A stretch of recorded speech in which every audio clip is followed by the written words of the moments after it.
AFL Select Footy Stars football cards. What the hell is it all about? How does it work? Stick around and I'll show you.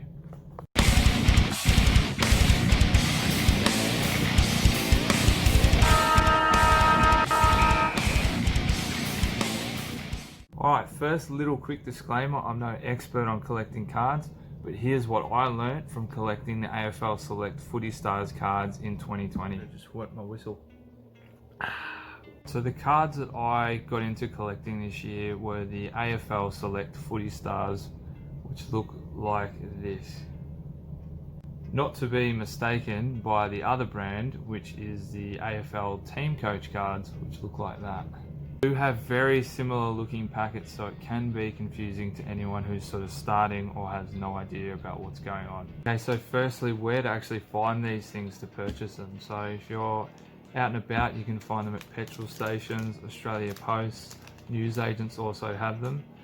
You can also purchase them through eBay. Also, you can buy them direct from Select Footy Star's website. Right, so here's a picture of what the box will look like if you go in the shops, and also what the individual packets look like for the Select Footy Stars cards. I personally recommend, if you're going to start off, that you get yourself an actual folder, Footy Stars 2020 folder for this year.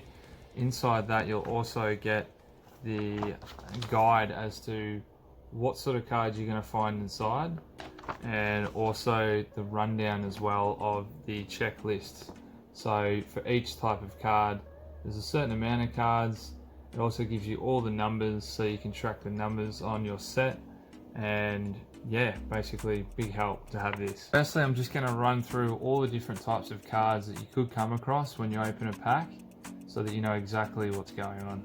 Each pack there are 9 cards. So inside every pack there are going to be 7 common cards, and they look like this.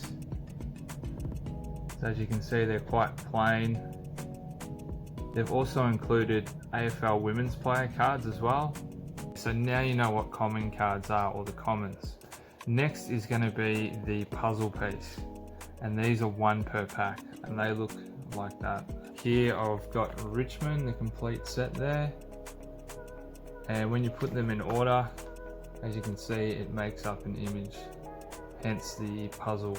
Okay, so now you've got the 7 common cards and you've got the 1 puzzle card. There are 9 other types of cards that could possibly be that 1 other card that makes up the pack.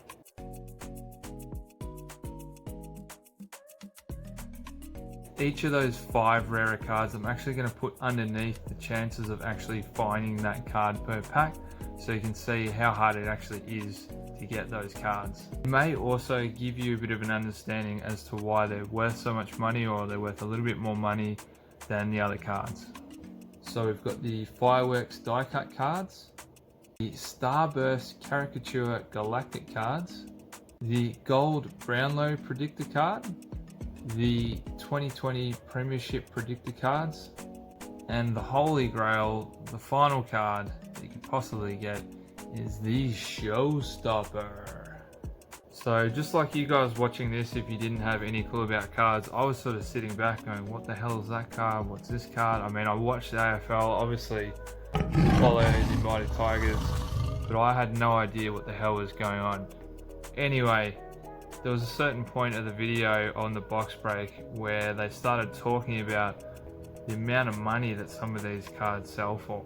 This one went for $350. Oh, that went for $400. That one's $1,000. What the hell is going on?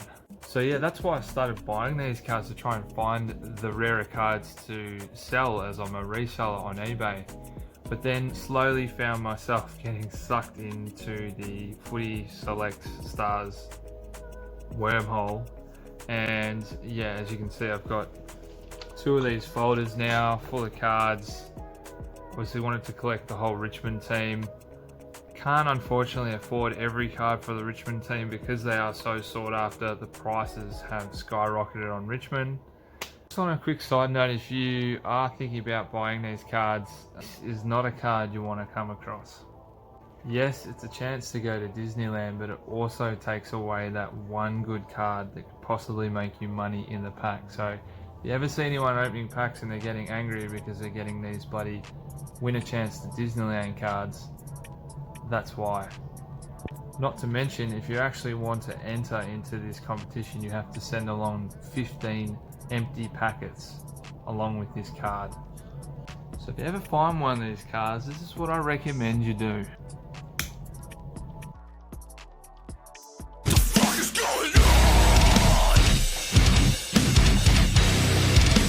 Sorry, got a little bit carried away there. Yeah, basically the Disney cards crap, takes away a good chance of getting a really good card. So some crazy chance someone from the actual company Select Footy Stars see this. Please don't ever take away a good card.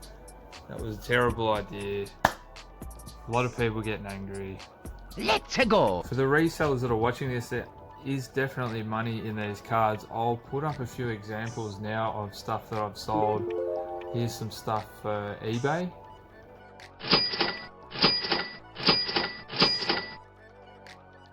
But basically the takeaway is, if you're going to get them, get yourself a folder, because that's going to hold them neatly inside and you can see everything.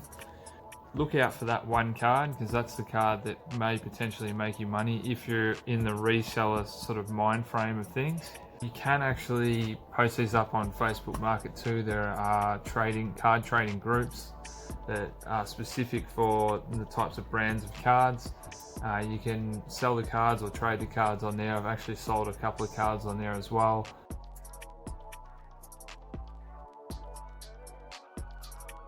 Here's how I actually pack the cards and send them once they've been sold. So I grabbed myself these small domestic letters from Australia Post. So those ones do have tracking.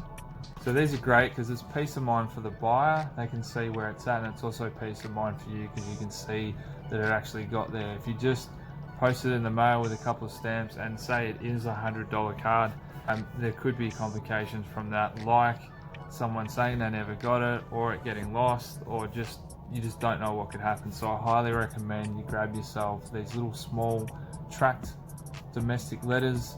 I think they're $2.90 or $3 tops off memory, so they're great.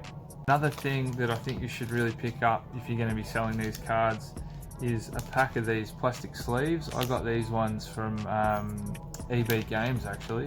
They were $8 for 100. It's a little thin sleeve that'll protect the card as such. And you know, that should stop any dust or anything from being on the card that might scratch it. You can also go one step further if you want. They've got these other sleeves here that are a lot thicker. So they're nice little rigid plastic sleeves for the cards. People that actually sell these cards, they'll have the thin little plastic sleeve and then they'll pop it in to that thicker one like so. I haven't actually purchased a whole bunch of these. I've only got the little ones. They're little thin sleeves.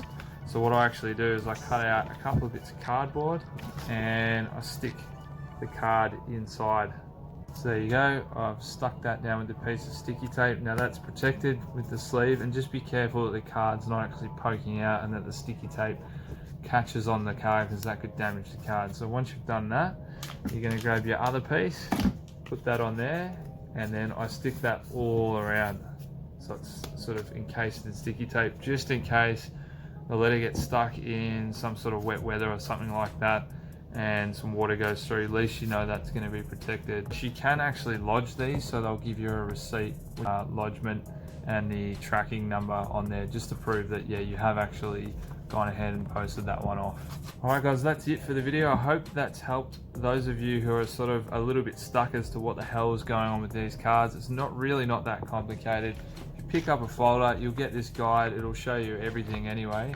And if you buy a few of these packs and start selling them, you'll get the idea and the gist of what's going on with which cards are worth what and how you can group them up and sell them. So yeah, I hope that's helped anyway. Alright guys, I'm off. Hey guys, before you go, if you like this video, consider giving it a thumbs up and subscribe to Matt's What I Am. Alright, see you guys. The fuck's everyone going, bro? Talking about cards, having a couple of chinnies, everyone... Oh, I better go then.